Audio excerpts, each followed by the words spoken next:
This one night, I was sitting at my desk in an office and in a military base in Iraq during the war. And that was the end of my day. That's probably sometime after 6 p.m. And I was having my late day cup of coffee. I was more of a coffee junkie than I had ever been because, we all operated on adrenaline for many years. And I had been a security contractor there for about almost 6 years.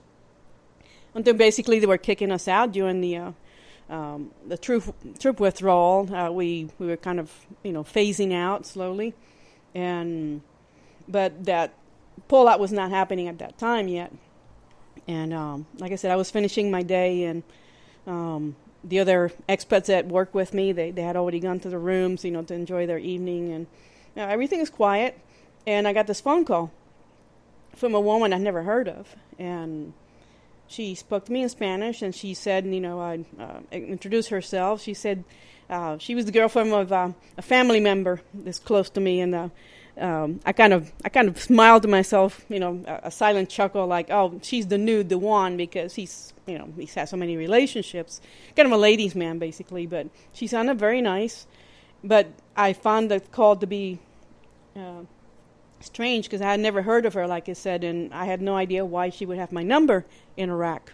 And she explained that my attention was requested to a matter regarding my mother, because my mother had taken ill and she was taken to the hospital, and then I needed to call my cousin. That was actually my cousin, and I needed to call him, but he didn't have his phone with him at the time, so she was calling for him on his behalf.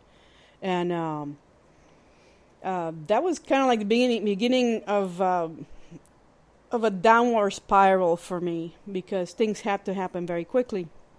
About 6 months earlier, I had been visiting, and I ended up being the one person took her to the hospital. That she had like an episode, and I don't remember what the problem was. She had heart disease for a long time, had high blood pressure that when relatively unmanaged, she had the habit of doing that, not taking her pills or trying to, basically give herself a break and take it easy. Diet had a lot to do with it and all that. It's not a story that's atypical. That most people's parents, we become the kids become adults, and we kind of become parents to our parents sometimes, giving them advice and telling them to take care of themselves. In this case, when I had a chat with the doctor at one of her checkups, he said, if we have another episode like the one she had a few months prior, I was visiting, had to take her to the ER, and she kind of collapsed, and had to be picked up and taken to the hospital. And I brought her back, and I went to that one appointment. I was on vacation, actually, that summer. And the doctor said flat out, if she has another episode like this, she is not going to survive. I just want you to know. And I said, well, I appreciate you for telling me, because, now I had to turn to my mother and tell her, you're going to have to make some decisions. She was 78, 79. She was pushing 80 that year. And you need to make some decisions, some lifestyle changes, whatever. She had already entered into a stage of diabetes as well. They go hand in hand. They're pretty nasty. Anything with the heart goes into diabetes. It's kind of hard to manage, because when you're older, you have old habits, and I keep talking about bad habits versus good habits. And sometimes one's own mortality is not enough to change us. I believe Dostoevsky is attributed saying that some people only learn when they hit rock bottom. And sometimes rock bottom is death. You cannot recover from that. Once you check out, you check out. So, and my mother had been instrumental in raising a lot of people from childhood, not just me and my brothers, but also her own siblings. I'm not going to tell the whole story about my mother today, but at age 17, my grandmother died giving birth to child number 10 at age 37. And my mother had me when she was 35. So she had been in charge of raising a lot of children in her lifetime. From 17, I cannot imagine that. It was a long, arduous life where she thought that hardship was part of being a woman. So I kind of just quick. A quick overview of our relationship. We always buck heads because I think she deep down, one time she told me that she really thought that the girls have it hard based on her own experience. So I wasn't quite sure why we were never really seeing eye to eye, because I was always really looking forward to leaving home and seeing the world, and she wanted that as well for herself, but never really had, she didn't give herself the ability or the opportunity to do so. So we were kind of really equals in many ways. In many ways, I was in two different leagues.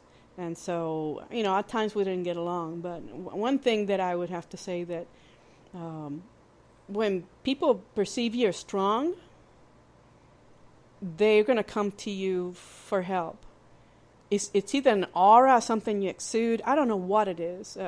Sometimes I really wish that I wouldn't have that, because when I've needed help, of course of my own doing, but when I've got myself into a jam, I've never really had someone to fall back on.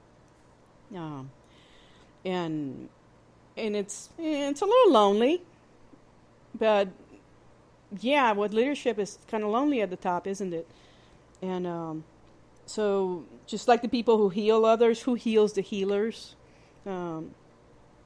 And I'm sure there's a lot of depression or sadness sometimes the people that help others may feel, because nobody's really paying mind of what their needs are, but they're always trying to help others, and maybe that's the price we have to pay for service to others. But so my mother did a lot of that. So when she woke up that morning, my cousin said my brothers were in the house, by the way, and they're all bachelors, and they're kind of, like they come in and eat food, and then they go out and go to their jobs. Yeah, they did that for a long time. I didn't. When I left for good. I did my own thing. So one brother went out to work, and the other one's home, and my cousin happened to be there, and he heard her when she got up in the bedroom that morning, that the room was spinning. She was getting water for coffee right in the kitchen, went back to her room, and the room was spinning, and those were her last words. And then he observed her collapse to the ground, and not knowing what to do, he and my other brother bundled her up into a car and took her to the hospital. This is his side of the story. I was not there, of course. I was thousands of miles away. And when I got the call that night, it's pretty much the middle of the morning, and she's in the emergency room, and I talked to my cousin, who was very distraught, and said, "I promise you, I got her here in no time. I have no idea what happened.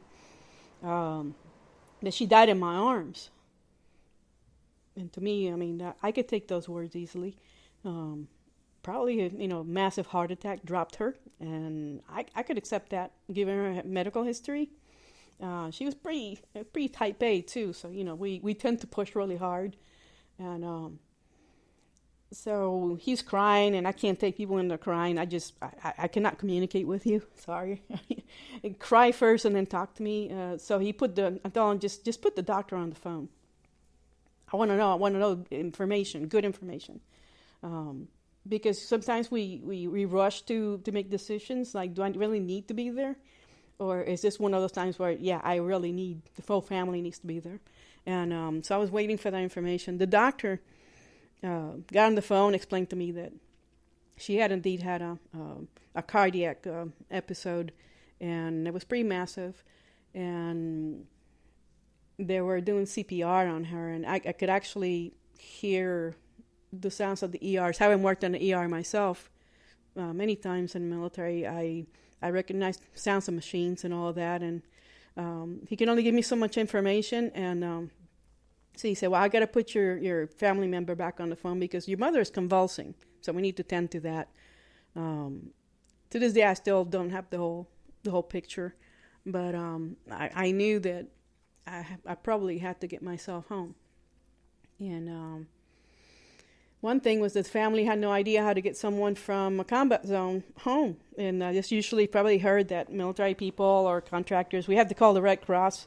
Usually when you do this, it's the family contacts the Red Cross, and then they contact the employer or the military unit, and then they make quick arrangements to get that person extracted from the combat zone, or to bring them from whatever state they're stationed at or what country they're in.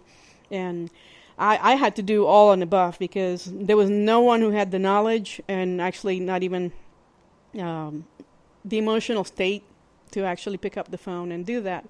And I knew the procedure, but I had to trick them into actually activating that whole series of events. So I had to call the Red Cross myself and explain to them that I needed them to call my employer. And I gave them the number and the HR and operations for the base that I was at. And they had to call them, and then the call would trickle down to me sometime that evening. So I was already, feeling the effects emotionally. But I mean, I wasn't going to talk to anyone. I wanted to make sure that I got the ball rolling because I couldn't count on anybody else to get me out of there. Otherwise, I would have to tell them, I got a phone call from someone, but we don't have a notification from the Red Cross. And the Red Cross can work miracles. If you do it on your own, it takes 3 days. It would take 3 days to get out of Baghdad.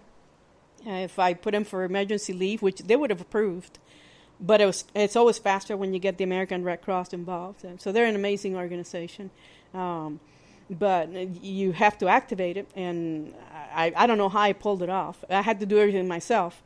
I couldn't count on family, so family's all freaking out at home, and I'm doing this all by myself, and I'm having to be businesslike because I have to stay calm. I don't know what's going on over there. I realize she's in dire straits in the hospital. I get it, but there's nothing I can do until I get there, and I have no idea what's going to be there when I get in.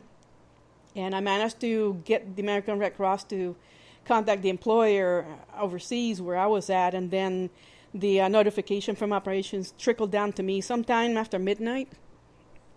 I just lay down on my bed. I went back to my room. I left the office. Said no more phone calls. I'm done with this for the night. And I was trying to sleep, but I was just laying there trying to figure out what's going to be my next move once I get out of here. So I started to pack a bag. So I had to kind of act as though I was unprepared or that I was not aware what was going on, and I let the system run its course, and it worked. That was a trick that it worked. I mean, if I ever doubted myself that I could pull off a quick change of pace or a change of plans in a hurry, you can call me. I can figure out a way to get around the some certain obstacles. And it's something that serves us in life across the board is being able to operate with very little, but knowing at least some of the sum of its parts. Just being able to gather the information that we need in order to advance to the next level, to get something done. So I got the notification. There was a message to the military, and that whole process worked out overnight. Sometime after midnight, I had to report to operations, and I picked up my orders, granted me emergency leave. So I had, I think it was 27 days, and which is pretty generous. And I waited for transport. And usually from Baghdad, they will fly us on a charter flights that went out relatively daily to Dubai in the UAE. And from the UAE was our company hub. They pretty much own 2 hotels, and that's what you get processed and not processed in and out of the combat zone. And at the time, it was still take on average 3 days. But I was kind of close in the base where transportation was nearby. That was the hub for moving people out. I used to work at the airport in Baghdad, running convoys, basically moving our people to and from the airport as part of security. So I was part of the system already. So I was in the right position and the place at the time to get on transport. So all I had to do was just kind of sit and wait. So when time came, I grabbed my bag, just one rucksack, and I went out and got on the flight and made it all the way to the real world. And I found out, well, I'm going to go see Mom tomorrow. I'll talk to my brothers and my aunt and all that. And everybody's distraught, but they're telling me she's in a coma. I'm not getting any more information. And if you've ever met me, I'm going to ask follow-up questions. And I have a medical background, so I'm always going to ask even more follow-up questions. How did you get here? How long are you going to be there? Is she going to come home? Is she ever going to come home? So none of my family could figure out the answers to these questions. They just know that she was in a coma.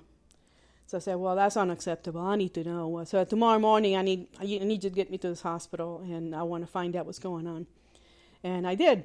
So I got to the hospital next morning. I'm disgusted because we got a call. I saw her, and then no one was talking to me.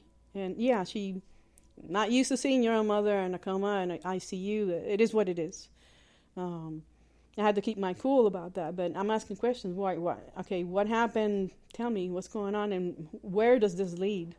And we got one call during the day, which I answered, and they said they wanted permission to. I answered the landline. It was on my own phone, and they wanted to know that if they wanted to inform us that she needed a blood transfusion. This is before I went to the hospital to see her. And I said, well, absolutely, she needs it. We're talking to the head of household, like me, my brother, the eldest. They still operate that way where I grew up. And I'm like, you're kidding me, right? So I had no legal rights to make any decisions or to be deferred to. And I told him, no, he doesn't know. He just, when you call them, for 3 days, she had been getting blood transfusions, what I'm saying. And I was not privy to that. And they said, no, you cannot authorize that. Well, I could come to the hospital. I drove out there. And they said, I'm her daughter. And they said, well, you can't authorize or, deny any treatment. We talked to the head of house. So I'm like, that's what I said, my brother? He doesn't know anything about that stuff. I'm asking you questions. You need to tell me. So there was a big fight over that. I ended up in the ICU screaming at the phone at the doctor who I talked to 3 days earlier, who had overseen her resuscitation in the emergency room, and we were both threatening each other. He's telling me he's full of it. He's saying, look, I want to know what's going on with her, and nobody's talking to anybody. It's been 3 days. Took me out to come out of combat zone, and I explained to him, I need to know. I need to know a prognosis, what's going on with her. I need a full report of what's going on with my old lady. That's all I want to know. And she's just hooked up the machines. That's not gonna fly. I just need to know what's going on, so I can make plans. If this is the end, then I need to make plans, and I need to make them quickly. And they were hanging on to her, like pumping blood in her and not telling the family what's going on. And my brother had been saying, yeah, go ahead and pump more blood. And I'm not saying it costs money, but it does. But you have an old person in a hospital, and I'm suspecting that they're just sucking up the Medicare funds by keeping him there. And my mother always said many times she did not want to die in a hospital hooked up to machines. We had that discussion. Of the many times we didn't buck heads. She was very specific, but sadly she didn't care to put together a will. And a lot of people do this because they don't want to address that. And so it makes it really difficult for family members to make decisions. So yeah, I got into a phone fight with the doctor. So he's scared of me, and he should be, because I think he's just using my mother as just like a pincushion. And if I get my hands on him, I was in a state of mind at the time that I was not really going to allow myself to be stable and reasonable. So he needed to come upstairs to the ICU and talk to me face to face about it. So who's in charge of this hospital? So I know it's the ICU, you're supposed to be quiet, but no one dared tell me to be quiet. I went ahead and just told him, look, who's in charge of this damn place? And somebody started rushing, making phone calls. I want to talk to a social worker here in administration right now, because this is not working for me, So we had our meeting, and the doctor was pinned against the wall. And I told my cousin, he was still crying. I said, look, you brought her to the hospital. Get good. Stay out in the hallway, because he was still crying. I mean, bawling. I can't take that. And my brothers were not there, so here I am by myself trying to advocate for my mother. And I don't have a moment of peace to myself where I can grieve either. And I'm all business. You're in a hospital, it's medical. I want my questions answered. And so the neurologist came in. She was nice and professional. She said she's probably not, she's got some, responses to the brain, but she's brain dead. She was brought to the hospital too late. And what happened was my cousin, when he brought her to the hospital, he says, traffic is really heavy in that area. And I know I grew up in that neighborhood. But what he's not keeping track of was the time that it took him from muscling her limp body into the car. That had to be quite a scene. I had to laugh now because it's weird. You're handling basically a dead body. And you may be shocked to hear this, but that's the empty vessel that used to contain my mother. But I'm more stoic about these things. But you got this person's body into the back of the car. I can see that. Took her to a hospital. And then the clock is ticking as soon as you expire. You're getting no oxygen into the brain. The brain has a very finite lifespan without oxygen. And unless CPR was started, and I know it wasn't at the house, she was doomed. You could do all the resuscitation you want, but what was going to wake up was not the same person that I knew. And I was preparing myself for that. Everybody else was still kind of in a daze about it. And I know they're trying to block that, but I'm not blocking it. So the doctor and I got into a verbal match, and I had like 5 or 6 officials from the hospital crammed into this little bitty office just down the hall, convening this meeting. And I told him, you stay. He's closest to the door, like, you stay away from me, don't hurt me. And I must have projected that, because there's something really weird afoot, and you just don't keep someone hooked up and then we just need to pump more blood into your mother. Tell me why. Tell me everything about her, and then I can make decisions and make preparations and prepare the family. But that was not happening. So we had our meeting, and he stayed clear of me. Every time he saw me in the courtyard, he would just make a huge arc around me and make sure our paths never cross each other. But I talked to him on the phone one time, and he denied that he would allow that for her to be unhooked from machines. I told her, I know I'm a Catholic, but I said I want her off life support. Let her die naturally. I mean, she was still breathing on her own and all that, but we had that discussion, and he said no, and I should have gotten an attorney involved in that. And they're still deferring to my brother as being head of household, and he was in no condition to make decisions. So I said, from here on out, you talk to me only about these things. And so 25 days of that went on when I was just visiting her and just being by her side. And I prayed the rosary to her. And some of the cousins who are evangelicals, they like to go to hospitals and visit people. So that was her aunt. So they're the only family who really showed up to the hospital. Other friends and stuff, they didn't come. It was too hard to see her dying. And I'm like, I'm tired of hearing excuses. My brothers couldn't take it emotionally. I can understand to an extent. So it's me and another cousin, and we're going in, and his girlfriend, and day 25, I'm running out of time for my emergency leave, and I'm not making any leeway. I know what her condition is. I know she's never going to wake up, and I'm just growing weary of the whole thing. It's approaching close to a month, and I'm running out of time, and the family is just unprepared for what's coming. You got to plan a burial. When are we going to do it? And the plot's already set to go. It's where my father is also buried. So it's just making arrangements is complex. You got to do it in a hurry, and you have to select the time. Who's going to do the eulogy and all that? It's just a total mess. And I'm just not really feeling the love here. So I got a little crafty, and I just started to make the arrangements earlier, like the week before I was supposed to go out to work, to Iraq. And they, I realized that and I had no idea how to plan a funeral. So my cousin's girlfriend at the time, she had just done her own father's funeral in that previous July, and she was still wobbly emotionally about that. So she was feeling the whole thing about her this upcoming death, because she's gonna die. And then she's feeling her father, so we went out to Macy's and said, well, I got to get her something for when she dies. I want to get her a nice suit. I was shopping, and then she had a conniption, and I had to get her smelling salts, and I still laugh about that because it was my own mother that I had to grieve, and I should have been the one having the breakdown, but she was the one middle of the department store having a breakdown, so I had to tend to her. And when do I get a break is what I'm thinking. Can I just take a break and not be in charge of anything?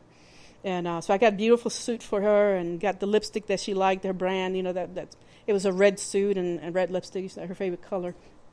Ordered the flowers and got an upgraded coffin for her because the one that she paid for was no longer available. That's some bullshit. They extracted money from me. I took care of all of that, and I'm glad that I was able to have the financial wealth, and the ability to do that at the time, because there's nobody else to go to, really. And there's a place and time for everything and everybody. And I understood that. I went along with it. And And then I called my boss overseas, and I told him, this is the end of my emergency leave, and the funeral is not until like tomorrow. It's like a Sunday. I'm calling him on Sunday, and it's like a Monday. It's supposed to be the burial. Put her in the ground. And I'm like, I won't even be there. If I get on the flight tomorrow, I won't even be at my mother's funeral. He was outraged. He said, no, it's your mother. I'm granting you 3 more days to your emergency leave. I'll talk to HR and operations right away. You go ahead and take care of your mom. And that was the biggest blessing to me, because I wanted to see it to fruition. So I made some calls a couple of days earlier. She was a retired policewoman from the old days, and I wanted a police escort. And I was told, that the odds of that happening is slim to none. But we can look into it. We don't know who's going to be on duty, and if you don't know when she's really going to die. But by then she's already passed on, and everybody was in shock. And so I said, okay, I appreciate your help, and got as many people enlisted for this funeral. I mean, because then I don't have time to put something in the paper, so I paid just enough to get an announcement on the paper that she had passed on, and where the funeral was, time, and all that. And we had to move quickly, mostly because when people are in ICU and they get kind of bloated, The condition of her body was about like it was on its way out. It was swelling and had a lot of inflammation, and it was whoever did work her at the funerary home did an excellent job of maintaining everything without blowing up. I know I'm smiling when I say that because it's reality. You have to process a body that's in really poor condition very quickly. So we don't have. It was an open casket. No, I'm just saying we were able to have an open casket. So they did the makeup and everything, made her look really good on her way out. And I got some beautiful flowers that she would have loved. She loved roses, and I got those for her. And then the florist was across the street, so I was able to pull that off in a jiffy. Cost me a lot of money. I was glad to spend it. It was just beautiful. And I got my cousin, the retired Army chaplain, to do the eulogy because I told him I can only wear so many hats. I can't take it. I cannot do this. Take a drink of juice here. I cannot do this. This is just me. I mean, no one really has stepped up to the plate. Everybody's grieving, and I'm the only one running the show. And I just wanted to see it to fruition, like I said. So the day came, and then we had her in wake. He said, she looks good, and everything looks good in place. Okay. I did some pictures, for her life.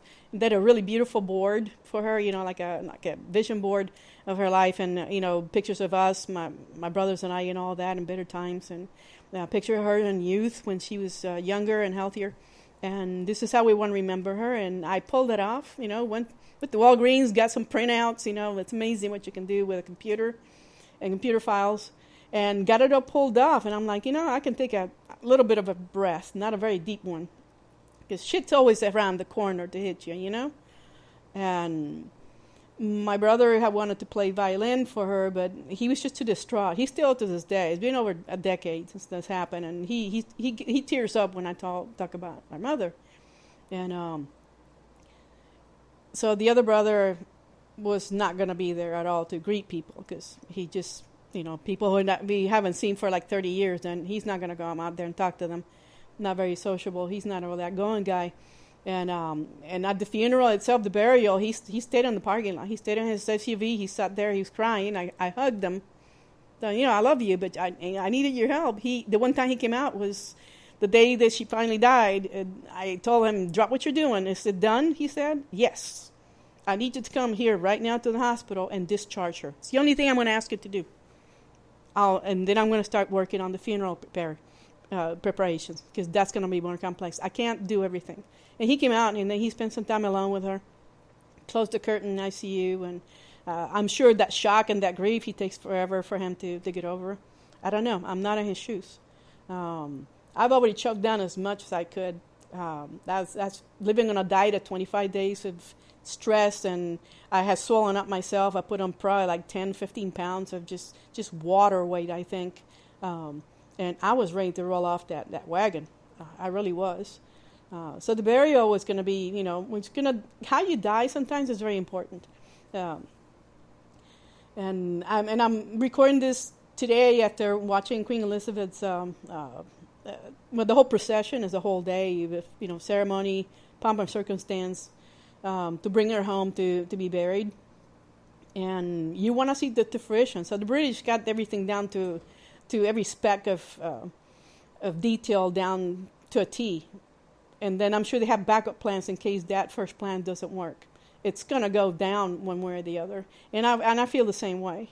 How you send somebody off after they worked on this earth and they were the person that they were. They did their duty. And they lived their lives, and hopefully they accomplished the things they came here to do. And in watching this whole day procession, I got inspired to tell you about the story about my mother's passing. And I know I sound very businesslike, but she was businesslike when my father passed on, and I was by her side helping her out. So everybody else kind of sat back, and they were the ones grieving. So it's kind of in the books for me, and you're gonna come to accept it. And I'm watching how they're removing the orb and the scepter, and then they're gonna remove the crown from the top of the casket. Those things are really, really anchored. Really, I was concerned they were gonna fall off, but they're anchored. They were all anchored to safely, so they're not gonna fall off. That would have been awkward, but I send my mother off in the best fashion that I could possibly send her out, to at least honor a lifetime of sacrifice for her, and her a few personal triumphs she had and her adventures. She was a policewoman. She was breaking ground in her time, and she sacrificed herself to have a family. And she's got a whole longer story, of course, not for me to tell today, but how we go out is important. I mean, how we live really is very important. Do you want to make a mark in the world? Leave that mark, and it's just indelible, and it carries on through history. Or you just want to be a blip on the universe's radar. And we all have that option. We have that choice, and we have the ability to go either way. And in watching this, stately procession to bring someone home to God, I'm just saying, how we die is also as important as how we live. We shouldn't. Somebody said that humans usually they live tiptoeing through life so they can make it safely to death. There should be no such thing for us. There's so much more. After the funeral, I missed. I had a cousin. I wanted to tell you this one thing. I have a cousin who is a psychologist in a women's prison, so maybe he thought that I needed, some comforting or to be detached from the whole process. He was totally wrong, though. I wanted to be there. I mean, I'm strong enough to see it through. But he took me apart from the rest of the crowd when we left the service, and then when we sent her, we couldn't even do a mass. There wasn't even enough time for me to arrange for a Catholic mass. That's how fast it went, and that I regret not being able to have time to arrange. But since we didn't know when she was going to pass, it was kind of hard to arrange. So we went from the funeral home and got everybody in the hearse, and everybody lined up, and everybody wants to be first. And I'm in the last car. And I'm asking my cousins, why are we back here? I mean, I'm the daughter, okay, I'm in charge. I should be in the front because I orchestrated this crap. And he said, no, I need to get some cigarettes, stop by a gas station, a convenience store. I'm like, I'm going to curse here in a minute. What are we doing here? I'm sitting in his car. He runs the AC, and everybody's proceeding coming out of the place because it's a convenience store right next door to the funeral home. And I'm getting really irritated. And it's like, why am I here? Like, I could have rode in with everybody else, but, my brother is, the one he rode on his own car. He was not going to ride with anybody else. And big brother with somebody else. And I told my cousin, the retired Army chaplain, you do the eulogy because I'm good at words, but I'll be damned if I'm going to have to do that too. I'm sure, you see, that's your aunt. He loved her very much. And I'm pretty sure you can come up with beautiful words. My brother said he cried. That was beautiful. I missed it altogether. I have no idea what he said. I was behind the curtains, and I ended up getting there late because I was the very last one of my cousins. Like, I still to this day trying to figure out how he thought it was therapeutic. But he got his damn cigarettes, and we followed the procession, and we got to the burial site. And burials are done on schedules, and we were like eating up time for the next burial to come up. So we had to get it along, right? So by the time I got there, most of the stuff had already gone on, and my mother's caskets had been moved over, get it ready to be dropped into the ground and all that. And like I said, I talked to the one brother who refused to participate. He sat in the parking lot, and the other one was, he helped with the casket. He did that much. And so the plain people showed up, and then the police. Actually, I was surprised. The police were just pulling out. When we pulled up with my cousin, the police officers that had escorted my mom, and I remember I was told that there was slim to none chances that I could get some officers on duty to be able to do that, but they did. Somebody made some calls and pushed it. Look, this is a retired policewoman from the old days, before they even had uniforms, from the 1950s, and she's looking for heaven. She was so ecstatic to see those cops. She loved being a cop, and being ahead of her time, for at least a little bit of time. And I saw the cops pull out, and I pulled up, and I'm like, but damn it, I missed the show. Because now I can calm down a little bit. It's come to fruition. Her soul is gone. And I'm really pissed. And I'm just doing my best not to lash out at my cousin, because he means well, but to this day, I have no idea why he did that. And I'm a different kind of person. I can go through strife and just still bear it and until it's finished. And so we pulled up, and then I'm rushing, and then I tripped over this gopher hole because it rained the night before, so I twisted my ankle. And I was wearing the wrong shoes. I was not happy. And then they were just finishing the service, the eulogy and everything, and I just got there with enough time to see my mother being put into the ground. Kid you not. But at least I saw that at least the police escort was done. So I got a little bit of pleasure out of it. And then, so that night, and everybody dispersed, and it was tense at the house afterwards, and nobody's talking to each other. Like, yeah, this is not good. My uncles, they were not talking to each other. They all got into their own cars, and they all just hating at each other. It's like, she's gone. What a bunch of asses. People never become better at these events instead of learning something. And I just had to decompress. So going back to the house, I checked out of the hotel that was next to the hospital, because I didn't need to live there anymore. And I went back to the house, and then I had my rucksack already packed, ready to go. I mean, the clothes that I had for the funeral, that's what I wore the next day to fly out back to Iraq. And my cousin had curled up in my mom's bed. We both walked into the bedroom exactly as she had left it 25 days prior when she collapsed. And and he curled up, and I just picked up her pillow, and it smelled like mom. It had the mom smell. It's pretty disturbing because I can still smell it. And her nightgown was still, laid out, because she had changed clothes just long enough before she passed on. And he curled up he was instantly like a child. He just curled up on one corner of her bed, and then I curled up on the other corner of the bed. I said, screw this, I'm going to go to sleep, because I just had enough. I just don't even want to shower. I don't want to do anything.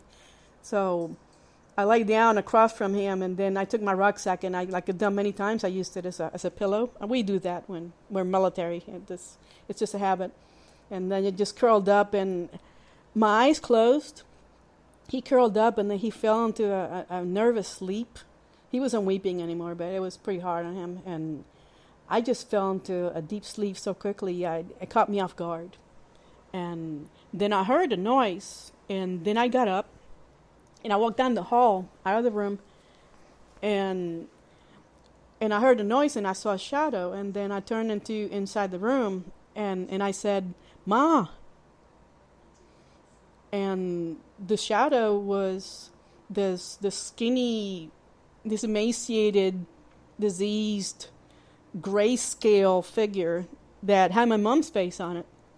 Gaunt, the cheeks sunken in and everything, eyes bulging, and she was covered in rags, dirty rags. I mean, she was all grayscale. I mean, it was very vivid, but she was all grayscale. There was no color in the room. It was just the room that I've been to before next to our bedroom.